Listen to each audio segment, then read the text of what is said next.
তওবা ইস্তিগফার করেন। সুবহানাল্লাহ। রাসূল সাল্লাল্লাহু আলাইহি ওয়াসাল্লাম বলেছেন, কেউ যদি আমার হাতে হাউজে কাউসারের পানি পান করতে চায়, আরশের ছায়ায় থেকে জান্নাতে যেতে চায়, আমার সুপারিশ লাভ করতে চায়, সে যেন মুহররম মাসে বেশি বেশি করে নফল রোজা রাখে, সে যেন মুহররম মাসে বেশি বেশি করে তওবা ইস্তিগফার করে। রাসূল সাল্লাল্লাহু আলাইহি ওয়াসাল্লাম বলেছেন, আফদালুস সিয়ামি বা'দা রমাদান শাহরুল্লাহিল মুহররম। রাসূল সাল্লাল্লাহু আলাইহি ওয়াসাল্লাম বলেন, রমজানের রোজার পরে সবচেয়ে উত্তম রোজা হলো আল্লাহ তাআলার মাস মুহররম মাসের রোজা। সুবহানাল্লাহ। এই হাদিসের বাকি অংশে আল্লাহ রাসূল সাল্লাল্লাহু আলাইহি ওয়াসাল্লাম আরো বলেন, ওয়া আফদালুস সালাতি বা'দাল ফরিদাতি সালাতুল লাইল। ফরজ নামাজের পরে সবচেয়ে উত্তম নামাজ হলো রাত্রিকালের নামাজ। রাত্রির সালাত হলো ফরজ নামাজের পরে সবচেয়ে উত্তম নামাজ হলো রাত্রিকালের নামাজ, রাত্রির সালাত। রাত্রির কোন নামাজ? তাহাজ্জুদের নামাজ। কোন নামাজ? তাহাজ্জুদের নামাজ।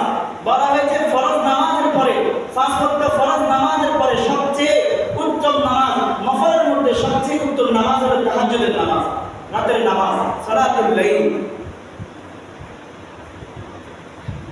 আল্লাহ রাসূল সাল্লাল্লাহু আলাইহি ওয়াসাল্লাম তাহাজ্জুদের গুরুত্ব দিতে গিয়া রাসূল সাল্লাল্লাহু আলাইহি ওয়াসাল্লাম এমন বলেছেন যে আল্লাহ পাক যদি আমার হাতে ফরজ করার ক্ষমতা দিত, আমার হাতে যদি ফরজ করার কোন বিষয়কে ফরজ করার যদি ক্ষমতা থাকতো, তাহলে আমি আমার উম্মতের উপর আমি তাহাজ্জুদের নামাজকে ফরজ করে দিতাম। সুবহানাল্লাহ। ফরজ দেখেন তাহাজ্জুদের নামাজের কত গুরুত্ব। বর্তমান যুগে তো তাহাজ্জুদ নামাজ এমন উঠে উঠছে যে বর্তমান সময়ের লোকেরা তাহাজ্জুদ নামাজ যে একটা নামাজ ছিল এই নামে এইটাও রয়ে গেছে। এখন কেউ তাহাজ্জুদ নামাজ পড়ে না।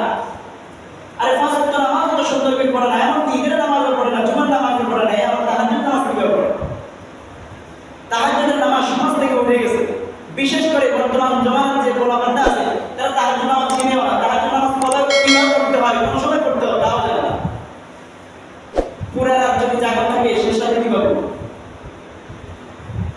পুরা রাত বর্তমান সময়ের পোলাপান পুরা রাতে জাগা থাকে।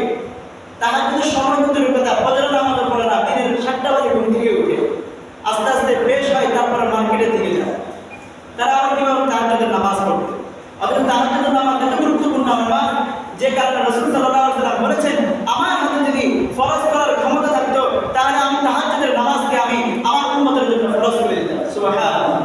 বলা হয়েছে তাহাজ্জুদের নামাজ এমন একটা নামাজ যে আল্লাহ তাআলার ক্ষোভ, আল্লাহ তাআলার রাগ, আল্লাহ তাআলার জিদ, এটা কোনো জিনিসের মাধ্যমে, দুনিয়ার কোনো জিনিসের মাধ্যমে থামানো যায় না, নিভানো যায় না। কিন্তু তাহাজ্জুদের নামাজ এমন একটা নামাজ যে নামাজের মাধ্যমে আল্লাহ রাব্বুল আলামিনের ক্রোধ ঠান্ডা হয়ে যায়, ক্রোধ নিভে যায়। সুবহানাল্লাহ। ওই নামাজ যদি কেউ পড়ে তাহলে আল্লাহ পাক রব্বুল আলামিনের যে গোসা বান্দার উপর থাকার কথা, ওই গোসা কখন থাকে? যে বান্দা তাহাজ্জুদ পড়ে